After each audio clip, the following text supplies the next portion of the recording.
So this next episode is covering a portion of our Agency Owners Association 1.5 hour call that Neil and I did. So if you're an agency owner or if you're looking to just learn more about how to scale an agency, there are a lot of questions that we get from the community members in here. This is basically a sneak preview into how the group works and one of the major benefits of the group. So if you're interested, please listen. And without further ado, here is the episode. Bill, you got anything? Yeah, I wanted to get some of your guys' opinion on the new or semi-new LinkedIn ads for the CTV. Like, have you seen anything working there, kind of creative, and any kind of insights that you've had there? I haven't seen anything from it. I haven't played with it. Maybe my team has. Just being blunt, I haven't tried it out at all. What is this for customers, or are you trying to run it for yourselves? Yeah, looking for customer, something to offer to customers. Just haven't done it yet, and wanted to kind of bring a little insight to them to, give them a little push that they need.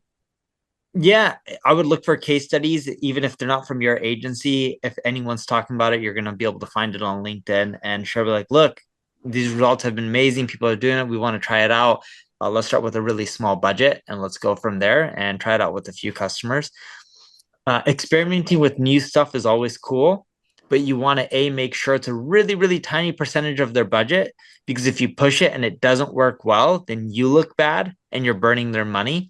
And B, I wouldn't push that until if you haven't doubled down on what's working, because like, let's say if they're doing paid Facebook ads, but they haven't maximized their budget and it's profitable, double down on that first before you would pitch, LinkedIn's connected TV or whatever the new ad feature is.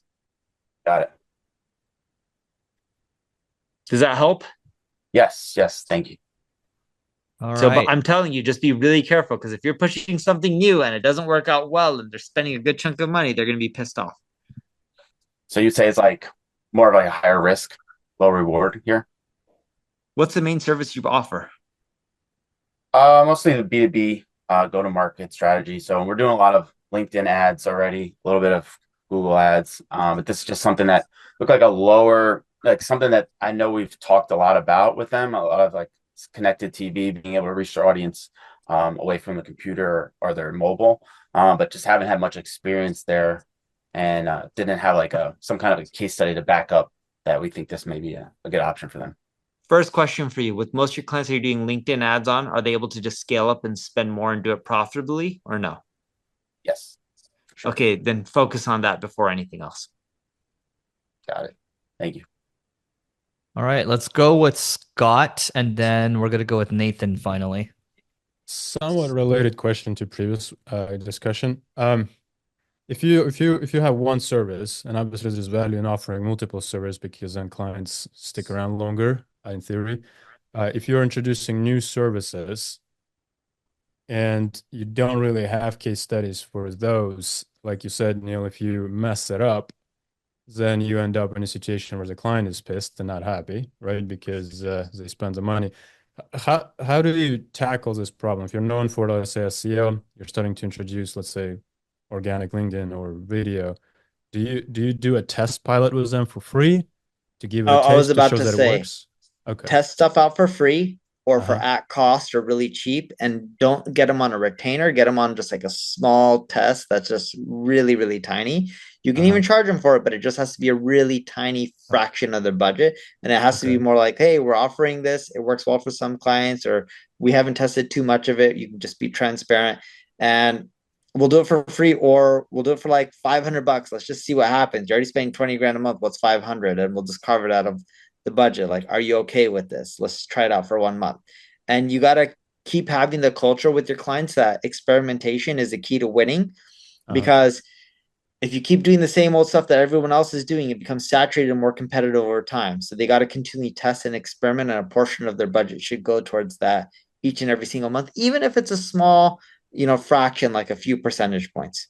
And Scott, one thing we do with Single Grain was we constantly reinforce the fact that if they are coming to us with ideas, they're pressuring us with ideas, they should fire us. And that's something we say on our sales calls and everything. So we're constantly putting the pressure on them with ideas. And eventually they're just like, okay, yeah, let's try this stuff, right? But to Neil's point, I think the key thing here is you're setting the expectation that it might not be all smooth sailing. And this is very much a test. That's why they're paying nothing or pennies on the dollar. Okay. To throw the wrench into that, with paid advertising, if we test, the feedback loop is fast. A week, a couple of weeks, you get the response. When you do organic, let's say LinkedIn or video, obviously, if you do it for a small test for a month, the impact is not going to be as quick and maybe not even there unless you do it continuously for several months. How do you tackle that issue? I think you need to set the milestones, right? It's like, hey, what are your expectations? Here's what we think is good. By month 1, we're going to hit this, month 2, month 3. So that way, because to your point, Scott, the time to value is very important in agency. Like when you tell people, oh, SEO is going to take 6 months or whatever, sure, that's true. But like there needs to be that they need to feel like they're getting something. You know what I mean? So yeah. Okay. All right. Thank you. Cool. All right. So let's go to you, Nathan. You got anything? If not, I'm going to go over to Matt. Yeah, I've got one. Good to see you guys. So again, my agency, we do lead generation, and then we'll help convert that to revenue for newsletters. I'm thinking about other niches that same skill set, that same service line could work for. I'm like mildly interested in SaaS, so like maybe mid-market, lower ticket SMB SaaS. What companies, could be agencies, could just be SaaS companies themselves, do really good paid social to converting to trial, subscription, well. You're asking who would you go look at? Who's a good paid SaaS agency? Is that what you're asking? It could be agency, actually, maybe even more interesting because I can just look at ad libraries and funnels. Or the companies themselves. Who does that really well, coming from, let's say, meta ads? Okay, so I'll give you an agency first. They focus specifically on SaaS. It's called Powered by Search. They're based in Canada. Neil, you have any SaaS companies that come to mind that do good with Meta? I'm kind of blanking on that right now. ClickFunnels has done really well over the years. That's a good example. Yeah, but they're like, yes, it's SaaS, but it's kind of different because Russell packages an offer through a webinar. He does his perfect webinar sequence and he bundles everything together. So it's a little different, but they do have a ton of ads. I think that's something that's worth copying. No, but the reason I say ClickFunnels is yes, they don't do it in a conventional approach and it's worked for them. Yeah. That's what makes it so successful. Everyone else, not everyone, but a large chunk just do the same stuff over and over again. But ClickFunnels has a really unique way of selling. And I think that works well. Yeah. Do you think it's possible without, because they're almost like info product with SaaS on the back end. Do you think it works well just direct to offer SaaS? It does. And they also do a direct to offer to SaaS. They actually try to push the SaaS first, not the info first, for a lot of their offers, from what I've seen at least.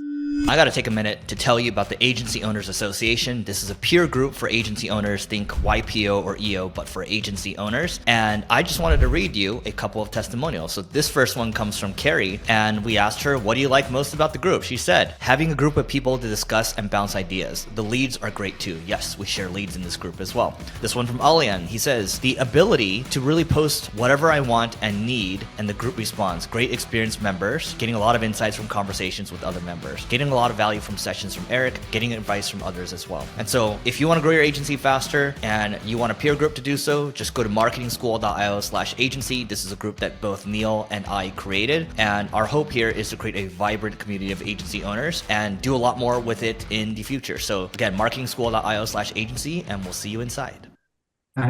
Cool. Any other logos good to look at? I got Nathan. I think one company that's unconventional, they're smaller, but they're growing very quickly right now, is Beehive. If you look at how they're on Twitter and they're attacking ConvertKit, Nathan's a friend, but just how they're going about things and how they're shipping, right? They have a marketable moment every single month, right? I think that's pretty intriguing to me. So up and comer. Yeah, they're cool. We're running Tyler's newsletter and then their flagship newsletter too. They're great. Cool. All right, Matt, over to you. You might be the last one, Matt, so make it count. Okay, thanks. So we wrote a case study on our sort of flagship client. We've been with them for 5 years. We've done amazing work for them. They've grown tremendously in that time. And I'm really excited to get the case study out, but the client it's been sitting with them for a couple weeks now, and I can't get it approved. I can't get it out. I can't get them to give us approval to publish it. So I was curious if you guys had any ideas on how to encourage the client to move on that, number one. And then number two, earlier, Neil mentioned sharing case studies on LinkedIn for B2B business. I was wondering, are you suggesting using LinkedIn articles to share that case study, or just using regular LinkedIn posts driving traffic back? LinkedIn. Right. So the second one I'll answer first is just a post.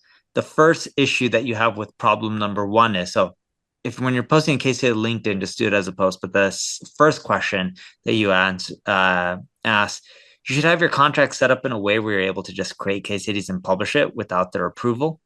If you don't have that and you're not allowed to and explicitly says, then of course you need to work with them and get their approval. And it really is up to them to showcase it or not.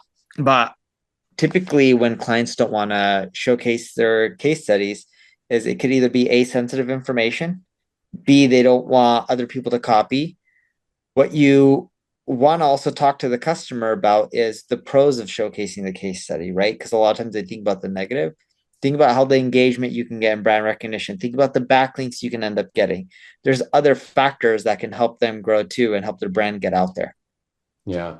I'm afraid that the part of the problem is that there may be a competitive issue here, that they're sort of a category defining leader in their space, right? And so and now there's all these new up and comers, competitors coming after them, and I think they're a little bit sensitive. They're currently working on a funding round, and so I'm worried that maybe they're concerned about letting their secret sauce out. You know what I mean? And I don't know what to do about but that. it also can give them really good press and get them out there where it could help them with the fundraising round, because people can see how smart they are and how well they're doing. Right. And then on the second part, you said LinkedIn posts driving back to our website? Yes. Yeah. Okay. Thank you. All right.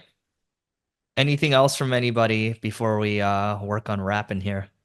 To touch on that, is there value in adding video to that as well? Doing something like a testimonial video also resonates more than just a single post, right? Bingo, you got it right. Yeah, I would milk it too, Scott. Not like a 5-minute video. Like it could just be like 30 seconds, 1 minute, something short. Scott, there's people, for example, there's what's that? Taylor, right, from Common Thread Collective. If you follow him on Twitter, he actually does a really good job with constantly telling customer stories. So I think people sometimes they just use the customer, they use the case study once. You can use it. You can have the document ads for the case studies, right? If you have like a PDF for it, and then you can tell some different stories related to it as well. So I think it's taking one story and making it into 20 to 30 different things. I don't think people do that enough, especially if you have an innovative way of doing something. It's not just one and done. Yeah, and David in the group is good too at creating those video testimonials. I was just thinking it would be perfect fit if we were to do video case studies and whatnot. So yeah, okay, cool, sounds good. Cool. Can you repeat that name, the one you said? Because I would love to see his work. By the way. Taylor from Common Thread Collective. TAYLOR. Okay. Taylor Holiday, is that the guy? Yeah, that's it. All right, awesome. Thank you. Cool.